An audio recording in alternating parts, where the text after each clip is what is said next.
Davis. Davis goes left. Davis gets a block. Davis has another block. Chris Davis. No flags. Touchdown. Auburn. An answered prayer. On the way. And I know that made you eat your heart out. That was from the 2013 Iron Bowl where Coach Gus Malzahn was the head coach at Auburn. He'll join us on the show later in the show to explain why that was the most electrifying play in the history of college football. Welcome to Unfiltered. I'm here with my guy, Smoke Dixon. In today's episode, we'll break down why the transfer portal had to happen. We got our guy, Tyler Siskey, will join the show with us today. We also have UCF head coach Gus Malzahn will join the show. High school coaches, we got to hold these players accountable, and we're going to talk about that today on Flag on the Play.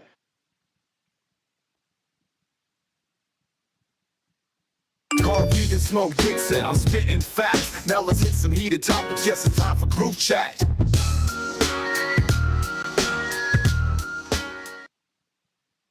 Smoke and I have decided to let you in our unfiltered group chat so that you can see what trending topics we'll discuss and also let you know what's really going on in the world of college football.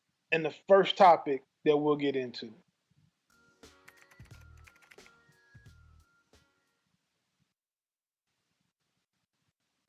We have to talk about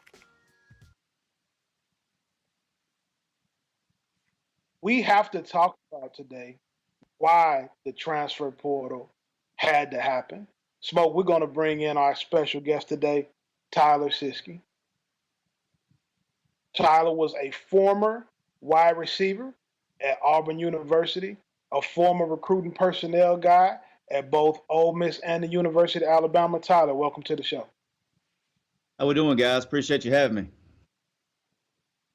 Man, doing outstanding, my man. Welcome on. Time to get unfiltered, my guy. You ready? Let's do it, man. Let's do it. Tyler, listen to this, bro. When I first posted the video of what you said about Tommy Tuberville the other day, I was not trying to turn social media into a "they hate Tommy Tuberville" segment. I was really just trying to explain to the college football fans that are always attacking the players that these type of things happen all the time, and that there's hundreds of college coaches who've done things very similar to what Tuberville did, and just show them how the coaches are behaving. Yeah, the appreciate you reposting that, by the way. So I was, I guess we did that video probably about 2 months, maybe a month ago or something on our show. We had it out there, and it, you know how social media, they clip things, and I didn't really get to. He didn't clip the part of the story, which was the guy tried, he basically tried to, why I was upset is that we went through about 3 months of him trying to make us quit, and he couldn't make us quit. And so then he decided to do that. He could have done that about 2 months ago, and I could have been out of there. But, yeah, that was different times, man. You couldn't do that stuff these days. Now, Tyler, we met by way when I was up there at the University of Maryland. And just basically, I was running into trouble of finding ways to navigate the recruiting cycle, how to get one-cheaters done the way that you guys did it at Bama. But you just going through your situation at Auburn with getting ran out of there and coach basically telling you, listen, it's time for you to go. Was this your first chance of sitting back and just saying, you know what? Once I get finished with football, I want to either get into coaching or recruiting to help change the path of what I went through? I knew I wanted to be a coach, probably for a while. I was kind of just going to be a high school coach, didn't really think anything about coaching in college. And then once I got to Troy, I got to be coached by a guy named Larry Blakeney. And he's been like a dad to me. He helped me get every job I've ever gotten, especially early in my career, got me started on my path. And going to Troy and seeing all the coaches there, Coach Turk, Coach Rao, Coach Dye, Coach Wayne Bolt, all those guys kind of told me. Coach Tracy Rocker, early in his career was on our staff there. And they taught me how to do it the right way. And I really learned and decided I wanted to go into college coaching by working with those guys. So really wasn't, I always laugh. Yeah, it stunk leaving Auburn, growing up an Auburn fan and playing there. It's kind of what I wanted to do. But there's a saying, if you want to make God laugh, tell him about your plans, and then it'll make him laugh. So I think that was his plan, to get me around the right people and get me into coaching and teach me the right way to do it. Tyler, what do you think? Tyler? The real Carl, let reason me follow up with this real quick. Go ahead. Carl, give me a chance to finish up. Follow up with this real quick. I know you're ready to jump in because again, he high maintenance. You're gonna get to it in a minute. You got to watch this guy. He try to jump in there and just get every single last word in. That's that St. Louis way. But me and Tyler go a little bit far back. So Tyler, so just as you were getting into that office and just going through what Coach Tuberville said to you, right? Can you just touch on just how you felt about the whole situation of just how that all came together when you walked into the building, what happened when you sat down in his office, and what that lasting impression was as you walked out of there? I mean, yeah, I was pissed. You didn't, obviously your anger, and you're probably, the other thing too is your age. I mean, at the time I was 21 years old at the time. Had spent, I kind of worked my way up, starting from the ground zero. And then I was more, again, my anger, my issue was more of him trying to make me quit, and I wouldn't quit because that's not how I was raised. I don't, if I start something, I'm going to finish it. You're not going to make me quit. And him not being able to succeed, I felt like I'd won, right? Him not being able to succeed to make me quit. I mean, we had like 70 guys quit over like 2 months. That was how bad it was. And for him basically said, okay, well, I can't make you quit, so here's your walking papers. So that was why I was more pissed about anything. But hey, it all worked out. My life would not be where I'm at today if that wouldn't have happened. So I guess in a weird way, I probably should thank him. Tyler, you being a former high school coach, as well as a guy that's worked on the recruiting personnel side and a former player, why do you think the real reason that the transfer portal was created? I'm actually I know why. I got to be on the early discussions of it. Probably starting my experience talking with the NCAA probably started in March of 2018, and it went live in October. I believe it was mid-October of 2018. So there's a lot of confusion when we talk about the portal, right? The portal gets thrown in this big conglomerate of things. But here's what the transfer portal is, and I don't think the fans understand this for the most part. The portal was created so when you did not have to go to a coach and tell him that you wanted to transfer, and him to be able to restrict where you went. So in the old days, when you would want to transfer, you would go, and I say old days, like 6-7 years ago, you would go into the coach's office, you would, tell him you want to transfer. And he would, in the release, he would tell you, I give you a release, but you can't go to these schools, right? And usually standard practice by coaches was they would not release you to any school in your conference or any school on your schedule for the next year. That was kind of standard practice back in those days.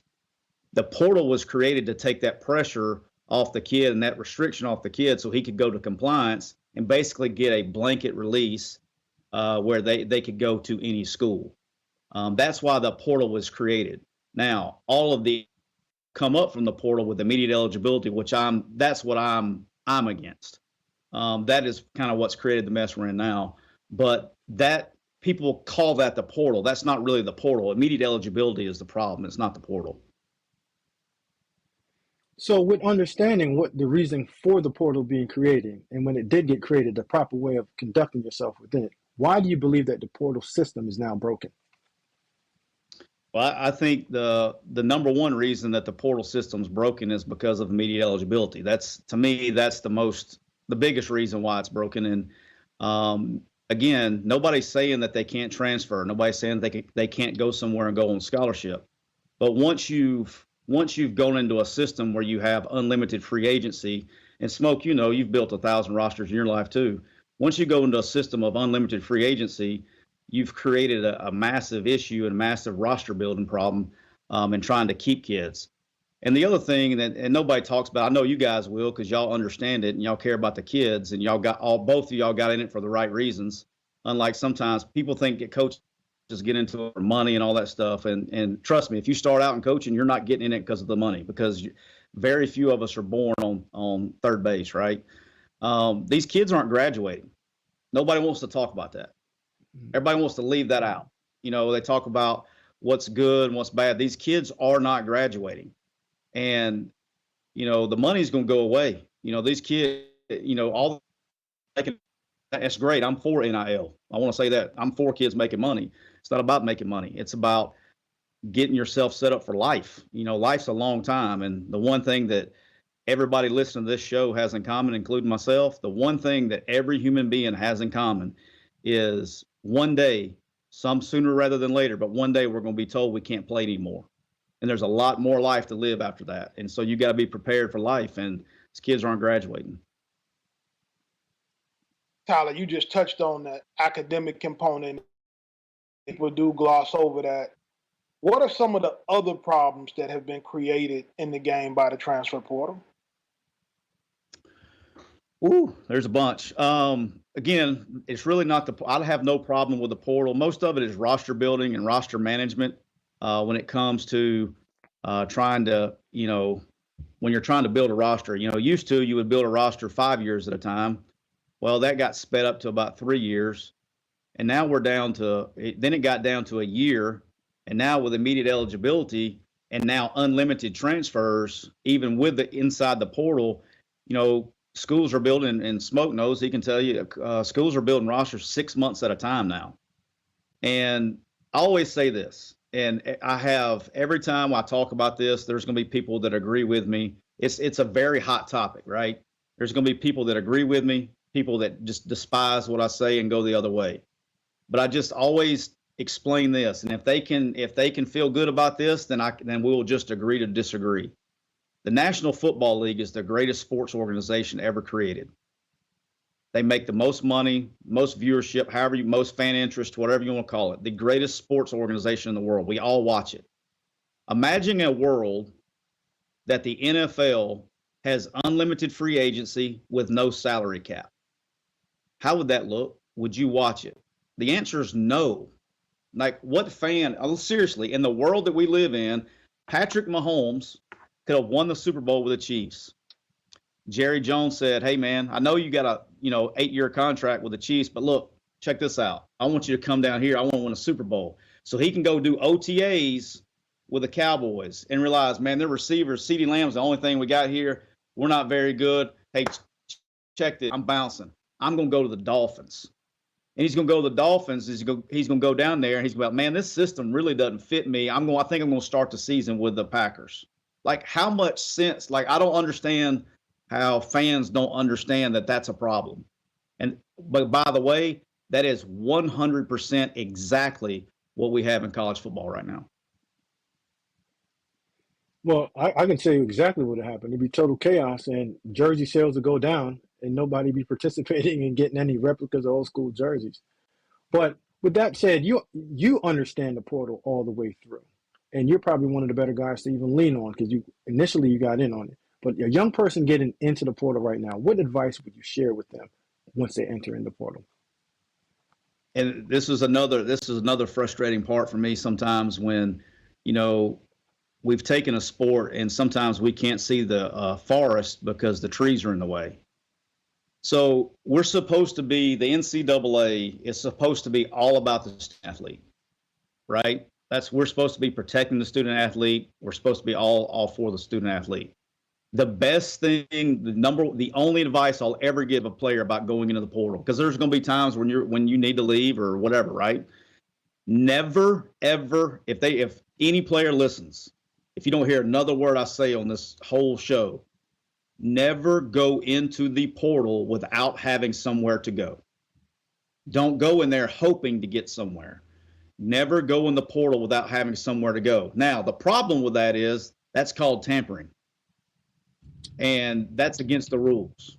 So we've made a rule that's not in the best interest for the student athlete, in my opinion. Uh, any player, but you better make sure you have somewhere to go before you get in the portal, because the school that you're leaving has the right to pull your aid once you go in the portal. And I've seen many of players go in the portal and smoke. You've heard horror stories too.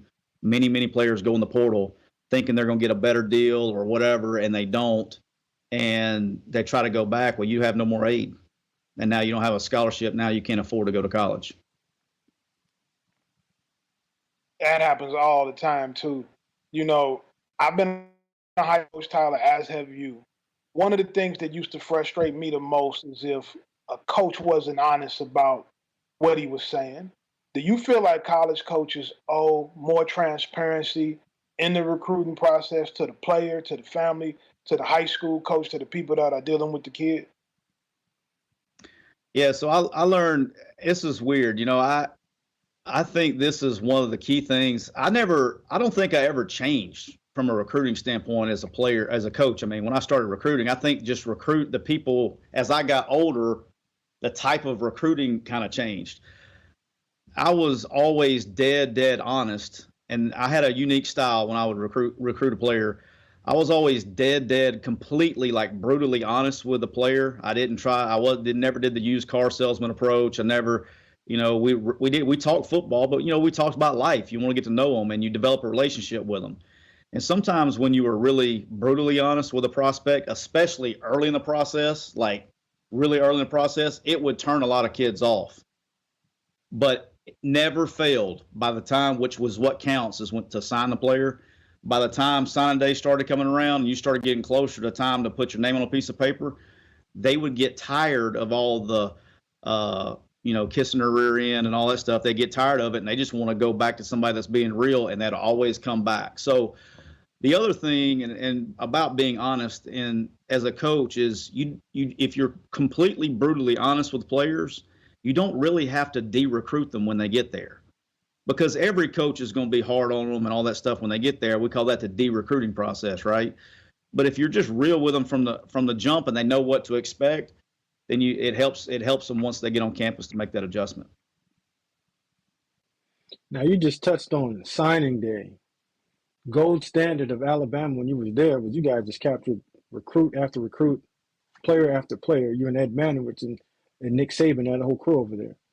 But we all understand that the evaluation process is a major piece of building your roster. What made you guys processing so much different than everybody else?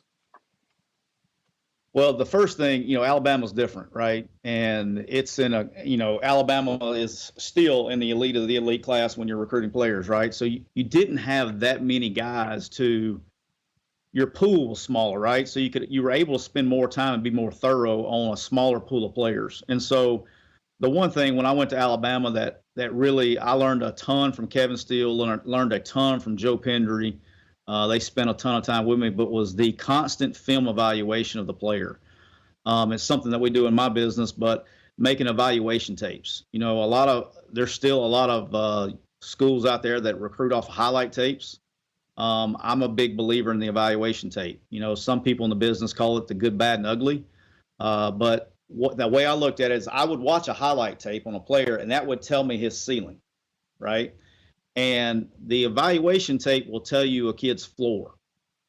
And when you're truly evaluating a player, you want to find a player that when you turn on his evaluation tape, you can't tell a whole lot of difference between his evaluation tape and his highlight tape. So if a kid, it's all about, in my opinion, when you're trying to build a roster and you're at any level that you're at, it's not about necessarily trying to find the guy with the high ceiling.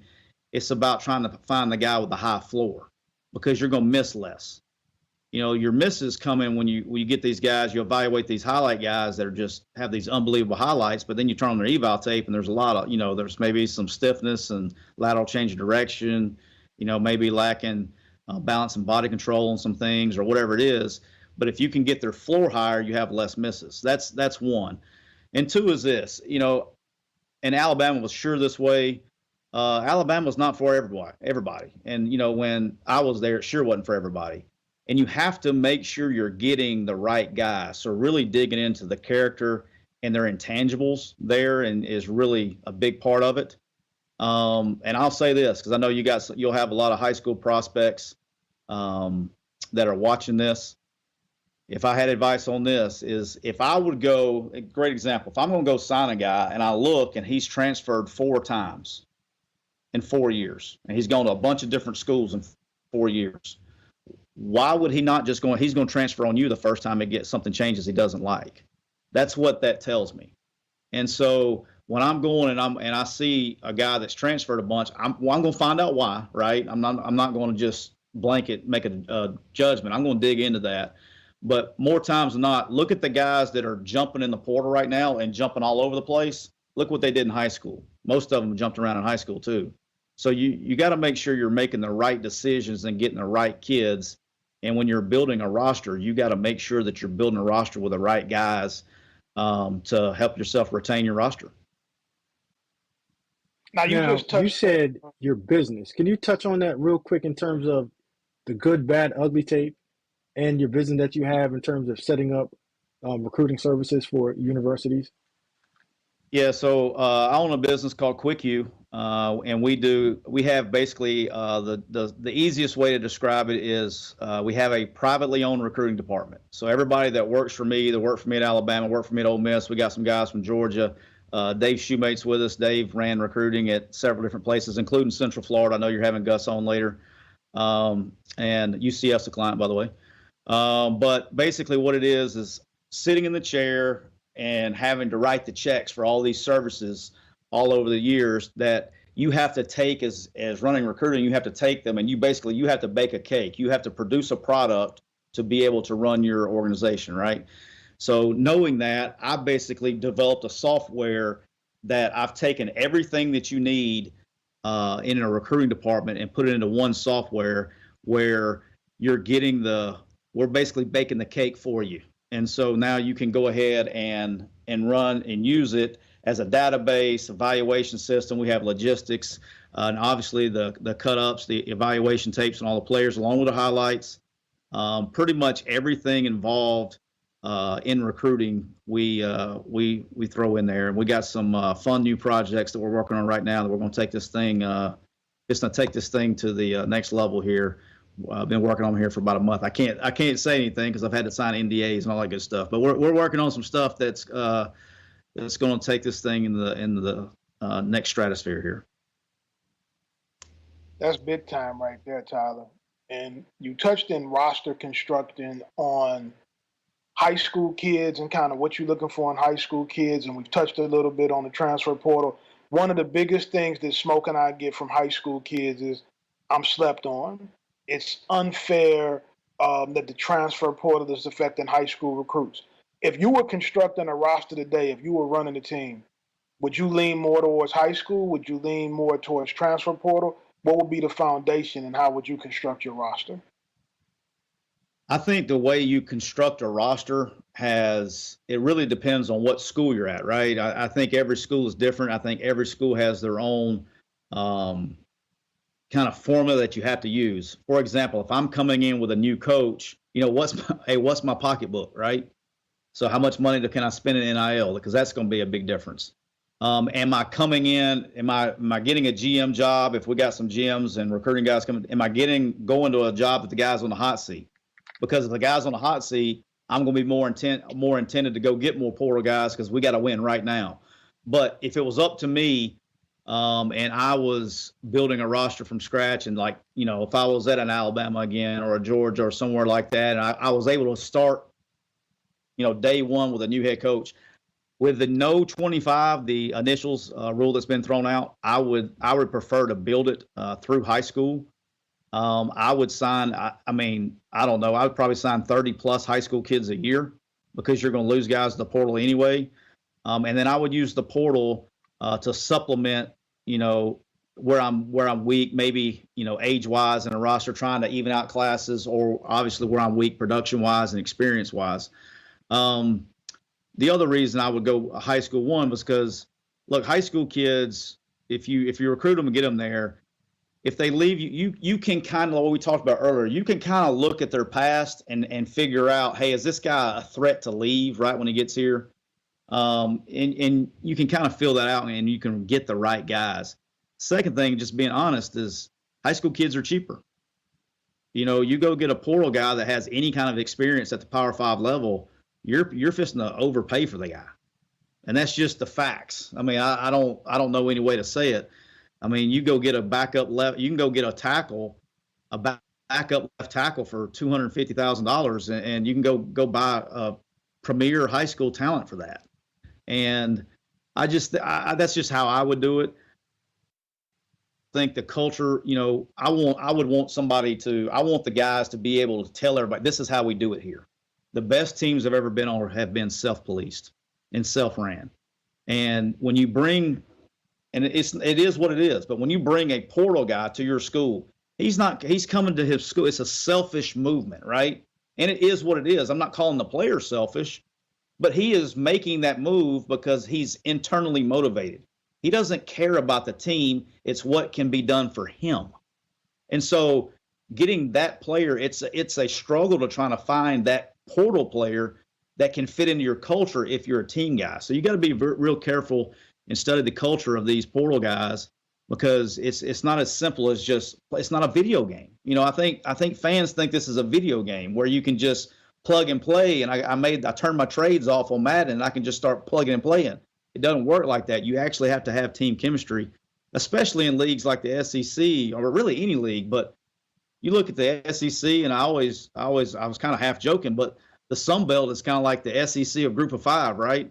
You got to show up every week, and you got to have team chemistry. And a lot of times, team chemistry is what separates a dub from a loss. And if you get too many losses, you end up talking on podcasts like me. You can end up fired. Well, Tyler, if you can briefly just touch on how would you handle the NIL salary cap if you had to manage it in the perfect world? Yeah, so hopefully, and I said this on a show yesterday, hopefully this House versus the NCAA, it's not even where I think media is blowing this out of proportion, like it's getting really close. I think we're a long way from getting this settled. But hopefully we get this. We have to get somehow, some way. I'm curious how they're going to figure out a salary cap with no player agreement. That will be interesting. I'm all ears for that one. But salary cap has to happen at some point in time, because it's not sustainable. That number is not going to be sustainable. It will be sustainable. That was my whole point. Just break off and let's do it. I mean, let's get this thing collective bargaining. Let's get a players union, and it'll help Title IX. They still don't have a issue. They don't have an idea for Title IX yet. I'm all ears on that too. Let them see them fight that deal. And my favorite is they're waiting on the government, the Congress, to help them solve this thing. Well, good luck with you on that one. But to me, the biggest issue right now with NIL is, and I'm sure, Smoke, you've dealt with this too, one of the most frustrating things with NIL right now is you have all these states that are working off different rules and regulations, right? And coaches don't care. I mean, you know, Carl, you know too, coaches don't care what the rules are. Just let's everybody go by the same rule. And so you can't do that when you get states involved, because you're going to end up with 50 different rules. And so that's a big thing for me. But in an ideal world for me, if it was up to me, I think that every single way to make it affordable for all schools and be able to make, you know, you come up with whatever number. And I'm throwing this out there. This is just me using even numbers, right? So let's say we have 85 guys on scholarship, or 85 is this roster number they're going to. All right, every school divvies $8.5 million to football. Every single scholarship player gets $100,000. Now, NIL, like the actual name, image, and likeness, not pay for play, actual name, image, and likeness can be added onto that. So if I'm the quarterback, I'm getting $100,000, but if I go get a Dr. Pepper commercial, I can get more money, right? So I think in my opinion, the only way to make it right is you come up with a number, whatever it be. 8.5 million would be, 85 scholarship players getting $100,000, and then whatever NIL they can get on top of that, go get it. Just make it true NIL, not pay for play. But like we talked about earlier, the NCAA sometimes can't see the forest because the trees are in their way. And about 30 seconds after that law went into effect, pay for play or collectives popped up out of it. It's like, this thing could have been fixed so long ago. And it's very frustrating for somebody that loves the sport, and somebody that the sport's been so good to me. and my family, obviously, and the people and relationships, and I'm able to do what I'm doing now. It's just very frustrating that the NCAA, in my opinion, is a reactive organization, not a proactive organization. And so everything we've done, every rule, everything we're doing is we're reacting to things. We're reacting to litigation. We're reacting to this, and we're not being proactive about anything.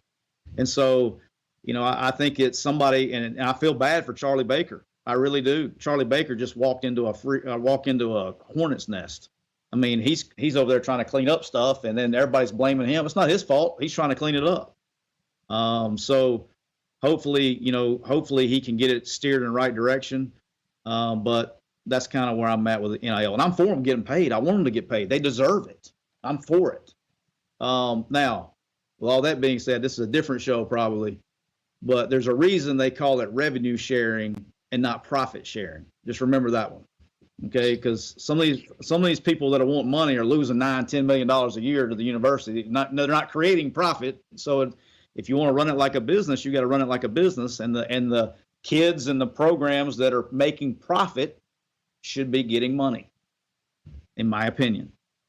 Programs and players that are losing tens of millions of dollars should not, because they're not generating money. If we want to be right, that's what should happen. Revenue sharing versus profit sharing. We're going to have to talk about that another time, Tyler, for sure. Yeah. Yeah. Thank you for coming on the show today, my brother. It was great to have you. Tons of insight from Tyler, and it's just great stories to tell, great football mind. Thank you for coming on. I appreciate you guys. Thanks for having me. Appreciate you, Tyler. All right, man. Oh, man. Smoke, what you think about some of the game that Tyler dropped today? Man, he dropped some jewels, didn't he?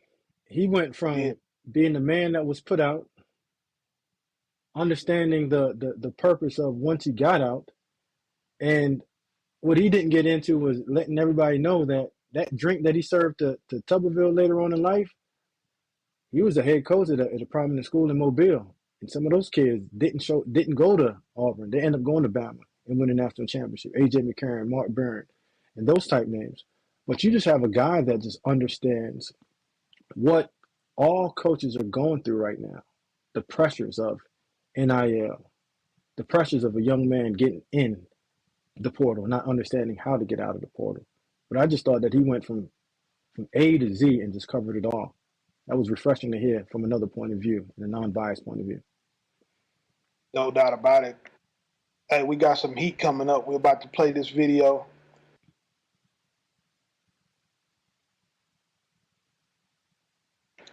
Coach Gus Malzahn will be joining the show here momentarily.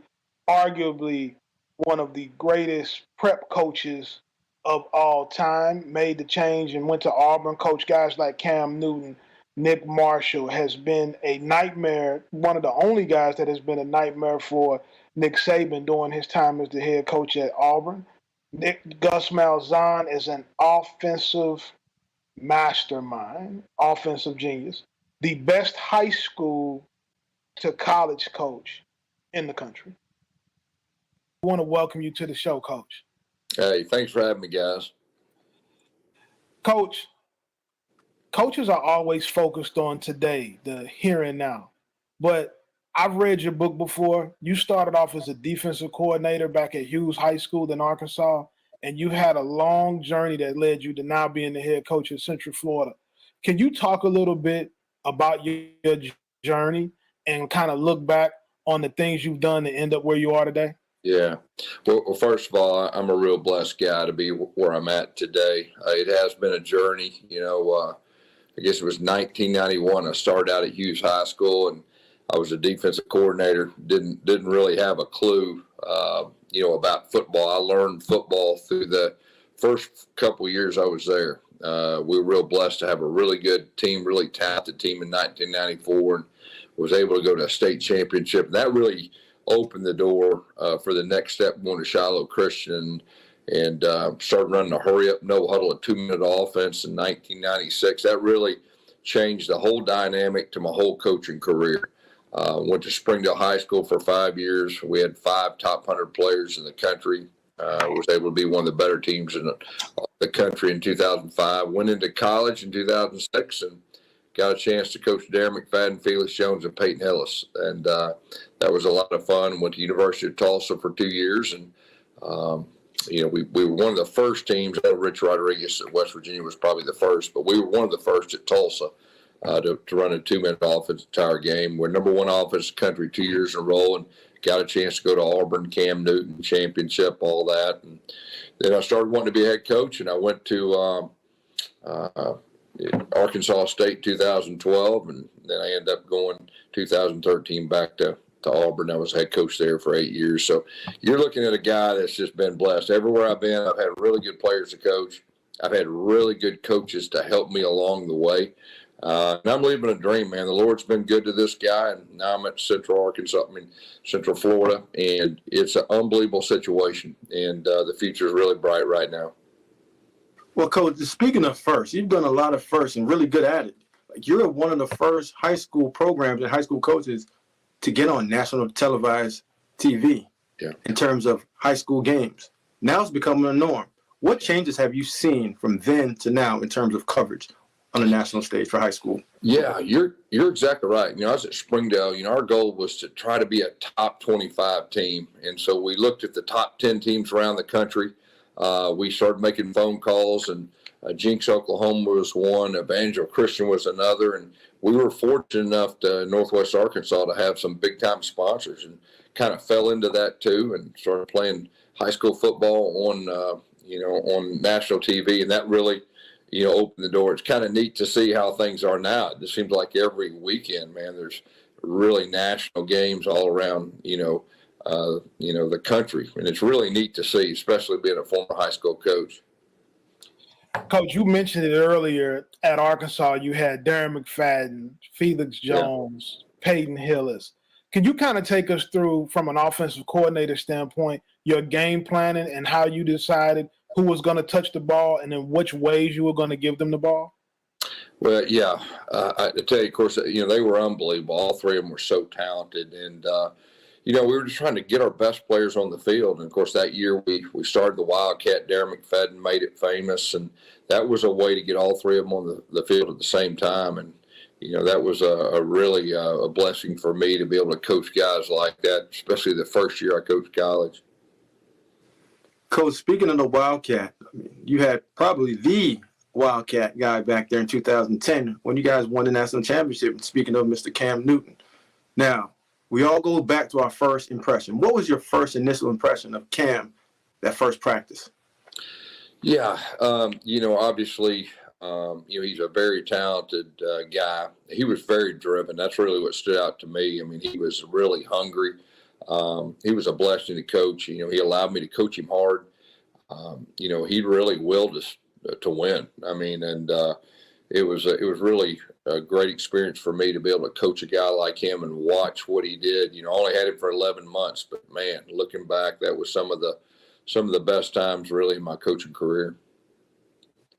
Coach, I see a lot of, as every year when we go through the coaching cycle and you got big time coordinators at Power 5 schools, and a lot of them seem to only want certain type of jobs. Coming off a national championship at Auburn and the success that you had there, your name was thrown around with a lot of jobs, but you ultimately chose to go to Arkansas State. And most coordinators now are unwilling, and even then were unwilling to take some of those really good Group of 5 jobs. What made Arkansas State the right fit for you at that time? And do you think that coaches should give programs like that an opportunity if they want to be head coaches? But it's, being a former high school coach, it was really about fit for me. Of course, that fit great for me. Hugh Freeze was there, a friend of mine. He told me all about it. He left me some really good players. I knew I could recruit there. And the bottom line is, strategically, these coordinators, when they move up or want to be a head coach, you got to go somewhere you can win. And it was really set up for me, and I felt very confident that we could do that. And honestly, I was planning on sticking around there for a long time. I felt like we could really, win big, and they were building new facilities, a lot of great things going on. And of course, the Auburn job came open, 11 months later. But, that was a really good fit for me. Coach, just touching on again the coaching tree and just coaching in general. Everyone likes to talk about the Saban tree, the Bill Walsh tree, the Andy Reid tree, but nobody wants to talk about the Gus Malzahn tree. What are some of the things that you've done in terms of helping those guys that's coming underneath of you get developed to becoming great head coaches like they become? Well, first of all, they're all really, really good people. They care about kids, in it for the right reasons. That's very important to me. Starting back, Mike Norvell, was my GA at Tulsa back in the day, and you could just tell he had something special about him. So it doesn't surprise me at all the success he's had.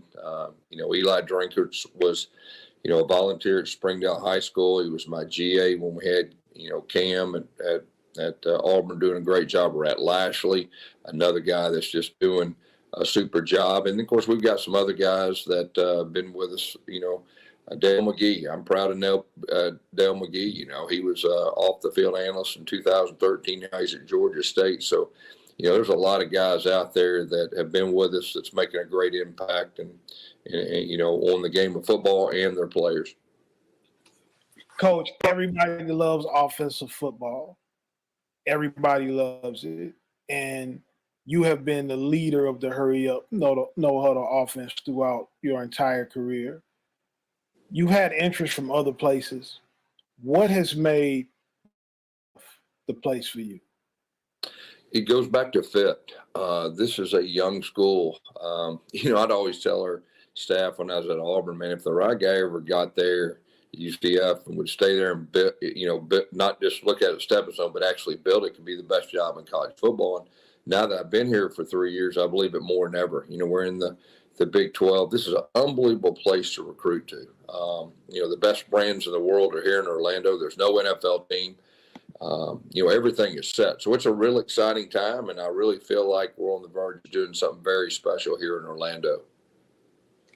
Now, Coach, just understanding the talent in that area. I mean, when I worked in NFL, one of the schools that we always wanted to go to was UCF because we knew it was raw, untapped talent that was there. You've done an outstanding job of keeping that local talent there. What are some of the things that you've done to keep them there and interested in staying at your program?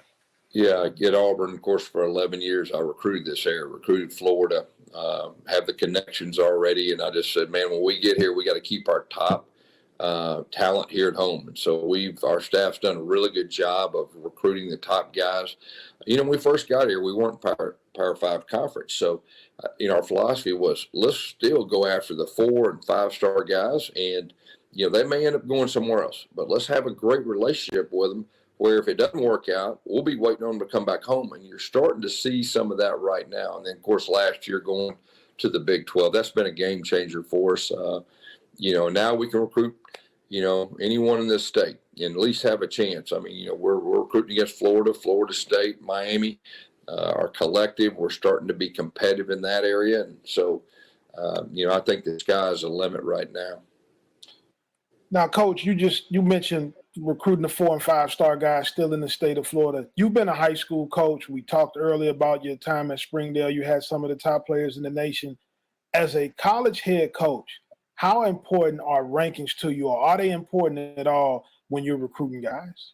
I will say this. I think nowadays the rankings are more accurate than they used to be. I think there's a fine line. I mean, we're going to go after the best players that fit us, the right character and all that. But there is also an image, component to recruiting. I mean, that's just the truth. I mean, if you're in the top 20 in the country recruiting, I mean, that's a big deal for your program. And of course, you see us. I mean, we're chipping away. We're starting to get in that conversation of being, a top 20 type annually type program to recruit. That's a goal. So we are aware of it, but we really try to stick to exactly what fits us. But I will say this, like I said, the rankings I think are getting more and more accurate compared to what they used to be.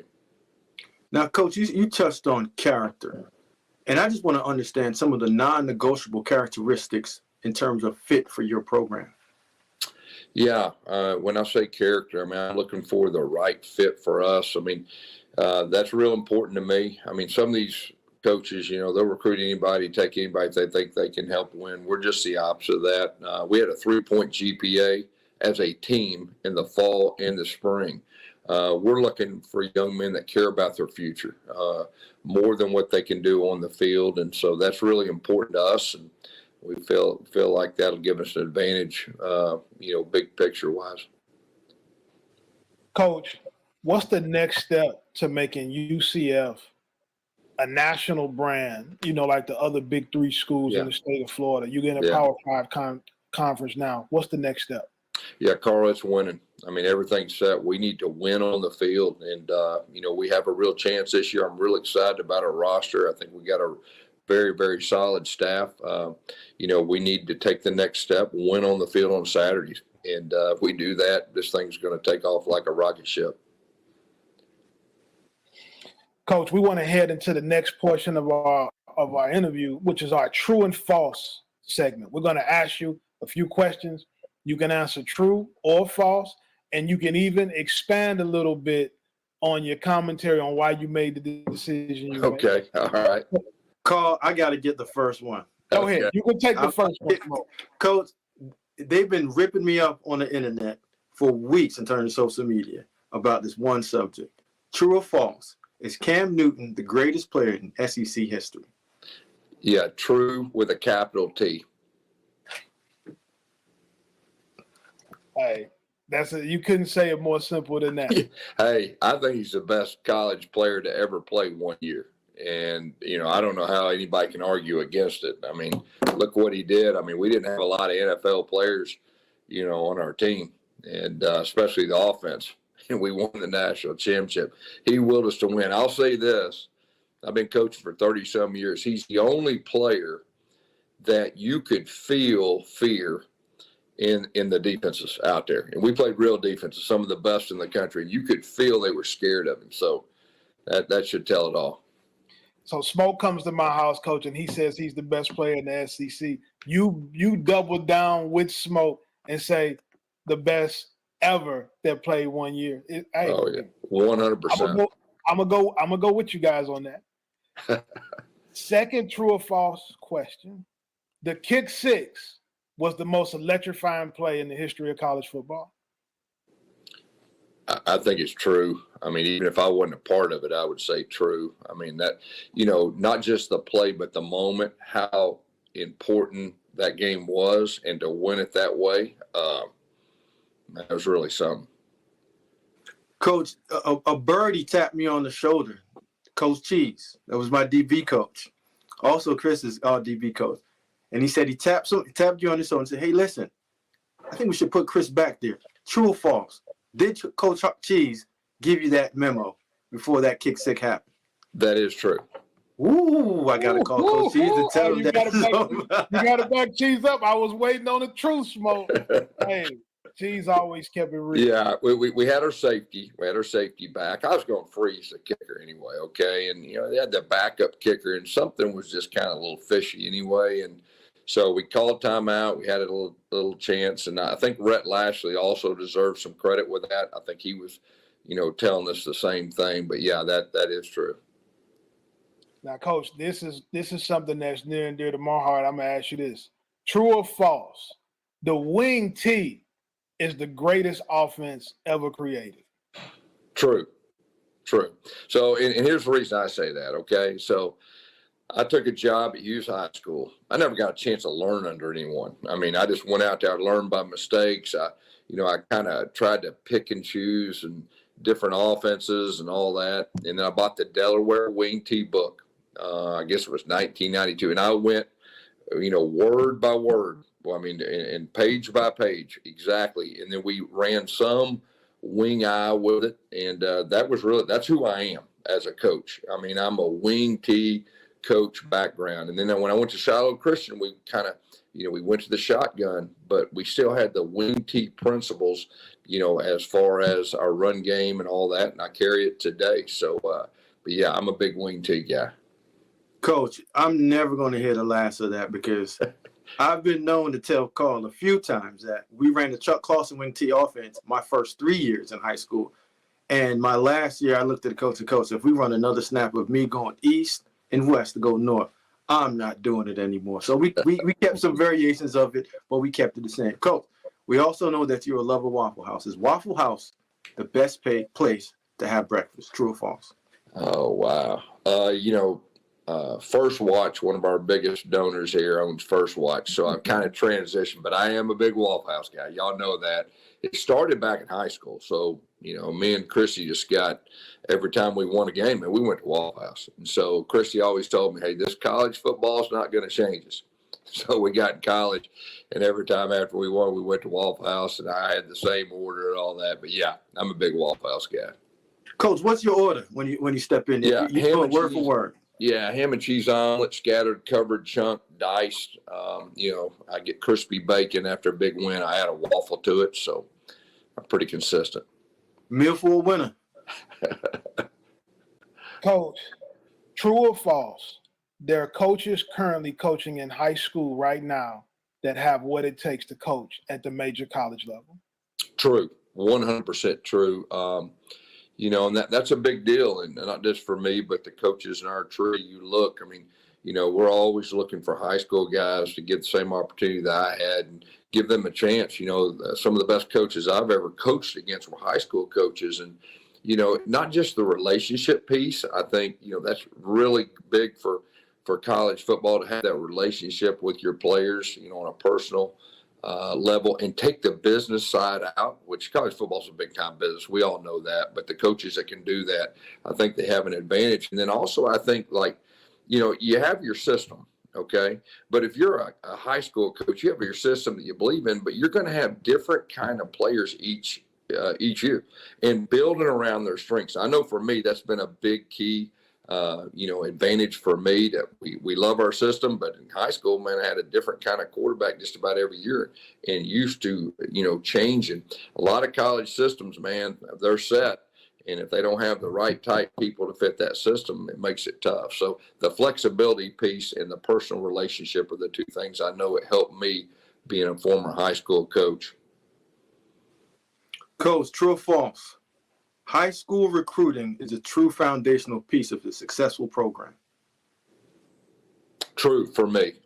Right now, everybody's trying to balance this portal high school. I think, our foundation is still going to be built on high school players from the state of Florida, from this area. I think you have to have a foundation.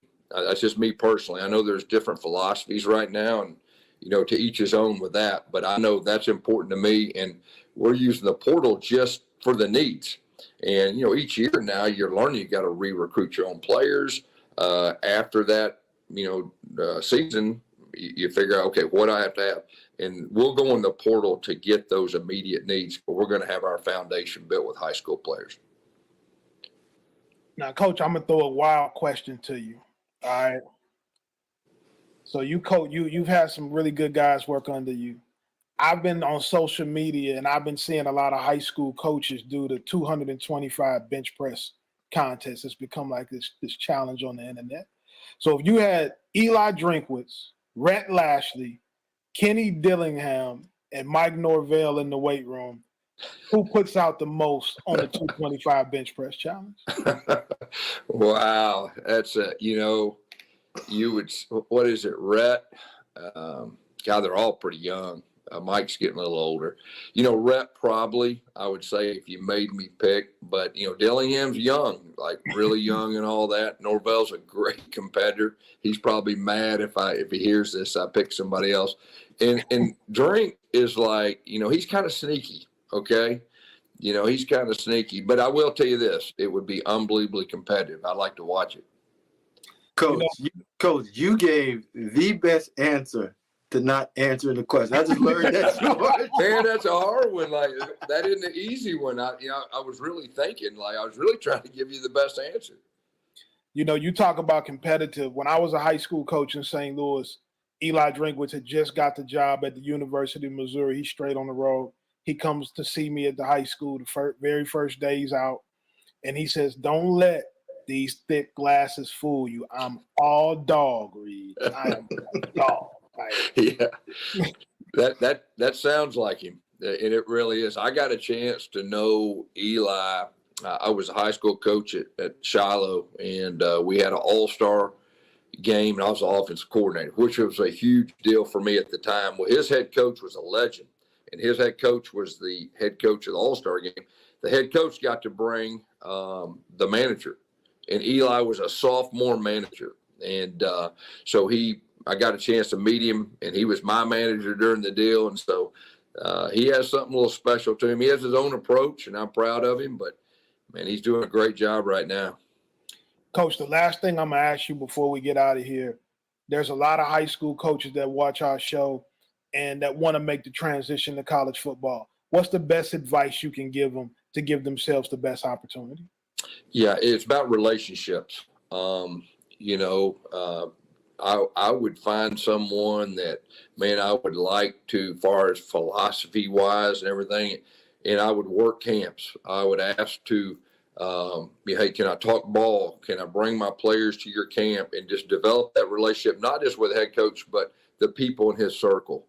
Because, I'm looking for good people that will be great examples for, our players, what a great dad looks like, what a great husband looks like, and a guy that has a chance to make it. And, if you're going to get in college football, it's almost like a different profession when you add the recruiting and the time and everything that goes with it. But, yeah, there's nothing better than relationships. And it can't be just like, I just met a guy and expect him to hire you. It's got to be over a course of time to develop a relationship. And that would be my best advice.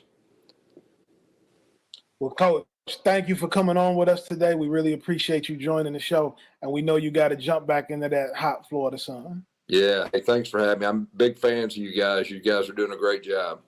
Appreciate you, Coach. Okay. Thank you. All right. For more UCF coverage, visit Knights247.com for the latest news on Golden Knights football and recruiting. Smoke. He dropped some knowledge, but most importantly, he backed you up from our Memorial Day debate on Cam. Yeah, he did. He did. But Carl, I know you. I saw you sat back. Just you want to take notes on it. Just give me your summary on this real quick, because I got something to say, and I'm gonna just drop the mic and walk out. My summary on Coach is this: he's been a winner at every level, but he had a strong foundation. He talked about his experience with the Delaware Wing T, and he started with a systematic approach, and he built on it from there based on personnel, valued his relationships, and he ended up in the winner's circle. Coach, you touched on everything I was going to do. I'm going to just flat out say it again. Cam Newton, bar none, flat out the best to ever do it in the SEC, period.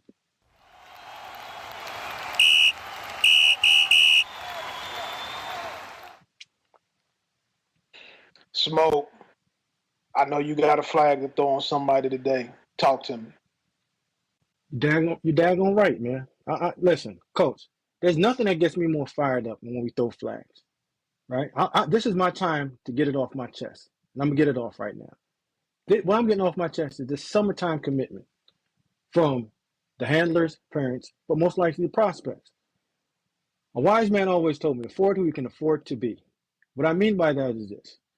If you're taking summer visits, and we're on the clock right now, make sure that you're committing in the summer. Because what you just heard from Tyler and a lot of coaches, and Coach, you and I have been on the phone with numerous coaches and players, is that their commitments or their scholarships aren't being recognized or aren't being committable. Well, they can be committable if you commit. So in the summertime, if you're taking a visit, commit and get it done in the summertime. Don't drag this thing out to the fall and say, well, you know what? I'm going to make my decision in December. If you're going to make your decision in December and want to be one of those guys, understand that if you're one of those guys, you can do that. But if you're not, Coach, you better get that summertime commitment done. Get it over with, enjoy your senior season, and keep on pushing. Coach, give me that energy. Who you throwing it on right now? Because I know you got a flag for me. Smoke, I'm throwing my flag on high school coaches. I was at a 7-on-7 event last night, and I see too many high school coaches allowing their players to do whatever they want. Guys aren't playing hard. Guys aren't dressed like their teammates. Guys are using profanity when addressing other high school coaches. I know that parents are out of control. I know that when you get really good football players, you don't want to always go hard at them because you're scared you're going to lose them. Let me tell you something. Never compromise your discipline or your integrity or what it takes to be a member of your football program. Players need to be in uniform with their jerseys tucked in. Players should not be using profanity to the other coaches on the other sideline. Totally unacceptable. And if you don't play hard, don't play football. You couldn't be on my football team. High school coaches, I don't care how crazy this business gets, you have a responsibility to coach these young men up and demand that they do everything the right way and play up to the standards, Smoke. Man, coach, you threw that flag from the sideline to the other sideline, making sure that other coach catches it. Well said, my good man. Smoke, that's going to do it for us today. We got a special guest coming on Friday. We have Kent State head coach Kenny Burns. That's going to do it for us today. You've just been unfiltered.